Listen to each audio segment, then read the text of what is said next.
انقلاب خون دیے بغیر نہیں آتا، کبھی نہیں آیا۔ اگر آ سکتا تو حضور کے دست مبارک سے آتا، اگر وہاں بھی سینکڑوں صحابہ کی جانیں گئی ہیں، اور ایک ایک صحابی کی جان ہم جیسے لاکھوں مسلمانوں کی جان سے زیادہ قیمتی ہے۔ ان کی جانوں پر انویسٹ کیا تھا محمد نے اپنے آپ کو صلی اللہ علیہ وسلم، 13 برس تک جن پر محنتیں کی ہیں اور جن کا تزکیہ کیا، جن کی تربیت کی ہے، جن کو تعلیم دی ہے۔ اندازہ کیجئے کہ حضرت حمزہ کی جان کی کیا قدر و قیمت ہوگی۔ شہید ہوئے کہ نہیں؟ جانے دیے بغیر نہیں ہوگا۔ ہاں اگر اللہ کو منظور ہو اور یہاں پر کچھ لوگ جو ہے بات سن لیں، بہرے کانوں میں اللہ کسی طریقے سے یہ بات اندر داخل کر دے اور دل تک اتار دے، تو یہ ایک پرامن راستہ بھی موجود ہے۔ آپ دستور میں یہ تبدیلیاں کیجئے اور گاڑی کو چلا دیجئے، نئی قانون سازی کے ساتھ اسلامی قوانین کی تنفیذ اور اسلام کا نظام جو ہے عدل اجتماعی کا وہ شروع ہو جائے گا۔ ورنہ پھر ایک یہی عوامی تحریک ایک احتجاجی اور مزاحمتی تحریک کی شکل میں کسی توڑ پھوڑ کے بغیر، کسی اور کی جان لیے بغیر، اپنی جانیں دے کر، جس کا کہ نقشہ ایران میں آ چکا ہے سامنے، اور اس کے ذریعے سے انقلاب برپا کر دیا جائے۔ یہ ہے وہ راستہ جو میں پیش کر رہا ہوں اور بہت دنوں سے پیش کر رہا ہوں۔ 20 سال پہلے میں نے تقریریں کی تھی مسجد دارالسلام میں، جو پھر منہج انقلاب نبوی نامی کتاب کے نام سے شائع ہوئی۔ دیکھیے میں چند باتیں اپنے بارے میں ذرا بارے گراں نہ گزرے تو عرض کر دوں۔ تحدیثاً للنعمہ، کوئی اپنی بڑائی نہیں، بلکہ ایک بڑا عجیب سا مصرع ذہن میں آیا تھا، وہ میں نے لکھ لیا تھا کہ میرا مزاج لڑکپن سے عاشقانہ تھا، میرے اندر ایک تحریکیت جو ہے بچپن سے ہے۔ ہائی اسکول کا طالب علم تھا، علامہ اقبال سے متاثر تھا، تحریک پاکستان کا کارکن تھا، حصار ڈسٹرکٹ مسلم اسٹوڈنٹس فیڈریشن کا میں جنرل سیکرٹری تھا، اور دن رات دورے کرتا تھا، ہانسی جا رہا ہوں، سر سے جا رہا ہوں، مختلف مقامات پر ہم جلوس نکالتے تھے، جلسے کرتے تھے، نوائے وقت لے کر پھیل جاتے تھے، اسے جا کے بیچا کرتے تھے۔ اس کے بعد 10 سال میں نے اپنی زندگی کے جو ہیں جماعت اسلامی کے نظر کیے ہیں، اور اس سے بہت کچھ پایا بھی ہے، اپنی توانائیاں دی بھی ہیں، پایا بھی ہے۔ لیکن پھر یہ دیکھ کر کہ وہ انتخابی سیاست کی دلدل میں پھنس گئی ہے، اپنا اختلاف رائے پوری طرح پیش کر کے، اور جب معلوم ہوا مولانا مودودی مرحوم کا فیصلہ کہ ہم نے تو اسی راستے پر چلنا ہے، تو ہم نے کہا قالوا سلاما، پھر ہم علیحدہ ہو گئے۔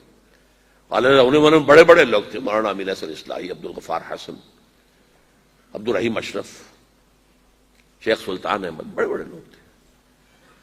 8 سال صحرائے تیہ کے اندر میں بھی بھٹکتا رہا کہ یہ بڑے لوگ کچھ کام کریں، یہ آگے آئیں اور یہ کوئی جماعت بنائے۔ میری تو عمر 25 برس تھی اس وقت کل، تو میں تو کوئی تحریک کا آغاز نہیں کر سکتا تھا۔ They failed utterly. They tried but failed. سن 65 میں فیصلہ کیا کہ اب جو بھی ہو مجھے تو اپنی قبر میں اترنا ہے اور جواب دینا اللہ کے ہاں۔ تب میں نے نقل مکانی کی اور میں لاہور آیا۔ اس وقت سے میں نے کیا کام شروع کیا؟ وہی تجدید ایمان بذریعہ قرآن، قرآن کے دائرے، حلقے، دائرہ ہائے مطالعہ قرآن، حلقہ ہائے مطالعہ قرآن، درس قرآن، یہ میری کچھ دنوں تک پریکٹس بھی جاری رکھی ہے، مشق سخن جاری، اور چکی کی مشقت بھی چلتی رہی، لیکن پھر چھوڑ دیا میں نے سب کچھ۔ آج سمجھیے کہ 35 برس ہو گئے کہ میں نے 1 منٹ، 1 لحظہ دنیا کمانے کے لیے صرف نہیں کیا۔ پروفیشن ترک کر دیا 70 کے اندر، 71 کی شروع، پھر تنظیم قائم کی ہے۔ یہ قرآن کی محنت سے انجمن خدام القرآن قائم ہوئی، اس کی ذیلی شاخیں قائم ہوئی، کراچی میں ہوئی، ملتان میں ہوئی، فیصل آباد میں ہوئی، پنڈی میں ہوئی، پشاور میں ہوئی، کوئٹہ میں ہوئی۔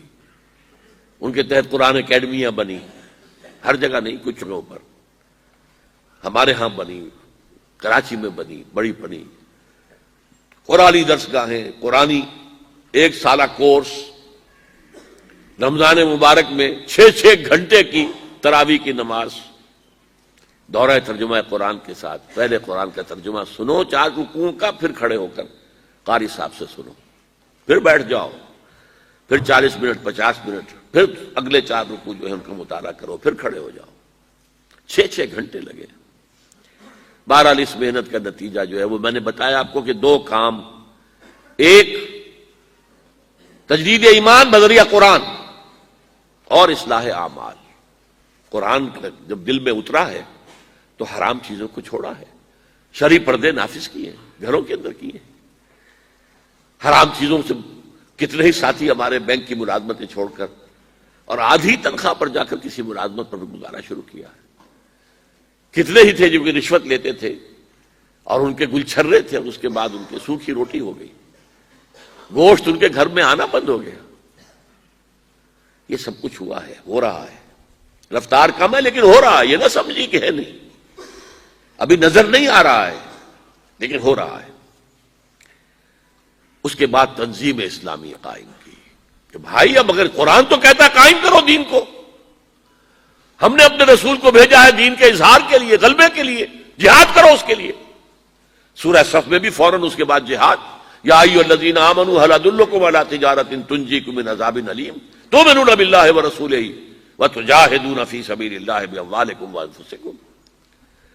اور سورہ صف میں تو جو سخت آیت آئی ہے، اے نبی ان سے کہہ دیجئے قل ان کان آباؤکم وابناؤکم واخوانکم وازواجکم وعشیرتکم واموال اقترفتموها وتجارۃ تخشون کسادها ومساکن ترضونها احب الیکم من اللہ ورسولہ وجہاد فی سبیلہ فتربصوا حتی یأتی اللہ بامرہ واللہ لا یہدی القوم الفاسقین۔ اے نبی کہہ دیجئے اے لوگو، اگر تمہیں اپنے باپ اور بیٹے اور بھائی اور بیویاں یا بیویوں کے لیے شوہر اور رشتہ دار اور وہ مال جو تم نے بڑی محنت سے جمع کیے اور وہ کاروبار جو تم نے بڑی محنت سے جمائے ہیں اور اندیشہ رہتا ہے کہ کہیں کساد بازاری نہ ہو جائے، اور وہ محل جو تم نے تعمیر کیے ہیں، جو حویلیاں بنائی ہیں جو تمہیں بہت محبوب ہیں، اگر ان 8 چیزوں کی محبت اللہ اور اس کے رسول اور جہاد کی محبت سے بڑھتی ہے، اگر زیادہ ہے تو جاؤ دفعہ ہو جاؤ، انتظار کرو یہاں تک کہ اللہ اپنا فیصلہ سنا دے۔ اور اللہ ایسے فاسقوں کو، ناہنجاروں کو زبردستی ہدایت نہیں دیتا۔ تو آؤ بھائی اب اٹھو، قرآن تو یہ کہہ رہا ہے، قرآن پڑھا ہے تو اب قرآن کی پکار پر لبیک کہو۔ لہذا اس پر پھر تنظیم اسلامی ہم نے قائم کی ہے۔ بہرحال 1965 سے جو میں نے لاہور آ کر کام شروع کیا، اب یہ 2005 ہے، پورے 40 برس مجھے ہو چکے۔ اگرچہ ایکٹیوسٹ کی حیثیت سے تو میں اپنے زمانہ طالب علم سے ہوں، اور درس قرآن تو میں نے میڈیکل کالج کا طالب تھا تب سے شروع کر دیا تھا، لیکن یہ تو میرے 35 سال جو ہیں، 40 برس اس کام میں لگے ہیں۔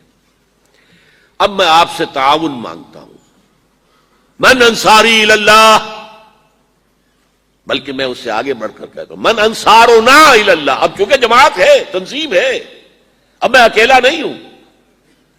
گئے دن کے طلحہ تھا میں انجمن میں، یہاں اب میرے رازداں اور بھی ہیں، ساتھی ہیں میرے۔ ایک قافلہ چھوٹا سا ہی چل رہا ہے، اور میرا معاملہ تو یہ ہے کہ میں تو اب چراغ سحری ہوں۔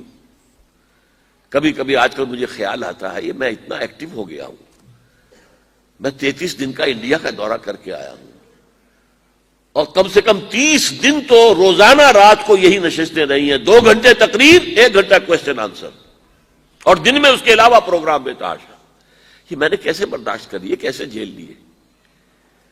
میں ڈائبٹیز کا مریض ہوں، میں بلڈ پریشر کا مریض ہوں، میرے کمر کے اندر 2 جگہ پر جو ہے لین ہے، میرے گھٹنوں کا آپریشن ہو چکا ہے، میں کھڑا نہیں رہ سکتا، میں زیادہ دیر بیٹھ نہیں سکتا، یہ تقریر میں بیٹھا ہوا ہوں، ویسے بیٹھنا پڑے مجھے 15 منٹ تو میرے کمر میں درد شروع ہو جائے گا۔ اس حالت میں مجھے کچھ نہیں ہوتا، کوئی شے مجھے جو ہے پریشان نہیں کرتی، لیکن ویسے تو میں 15-20 منٹ بھی بیٹھوں گا تو میری کمر میں تکلیف ہو جائے گی، کھڑا رہنا تو ممکن ہی نہیں ہے، بیٹھ کر نماز پڑھ رہا ہوں۔ تو میرا خیال ہوا یہ چراغ سحری جیسے چراغ بجھنے سے پہلے بھڑکتا ہے، شاید یہ کیفیت میری ہے، واللہ عالم۔ بہرحال میں آخرت کے لیے بہت آگے گئے، باقی جو ہے تیار بیٹھے ہیں، میں اس کے لیے 10 سال سے منتظر ہوں، اور اپنے لیے اس وقت سے میں کہہ رہا ہوں کہ بھائی میں نے جو کام کرنا تھا میں نے کر دیا. اب اللہ اگر کوئی اور کام لے رہا ہے تو یہ تو نافلۃ منہ، ان کی طرف سے ایک نفل ہے جو ہے، ورنہ میں اپنا کام کر چکا تھا. اب مجھے اولین تعاون جو آپ سے درکار ہے آج، میری بات کو اچھی طرح سمجھنے کے لیے کچھ تھوڑے سے پیسے اور کچھ تھوڑا سا وقت صرف کیجیے.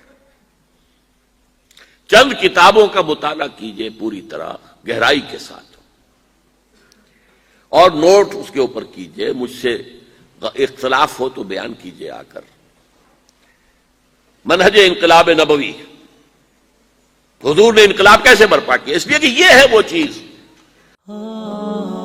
خليل بالقرآن هو إمامنا على هداية الله آمتنا، كلام ربنا هدايتنا، عطاء جبريل على رسولنا.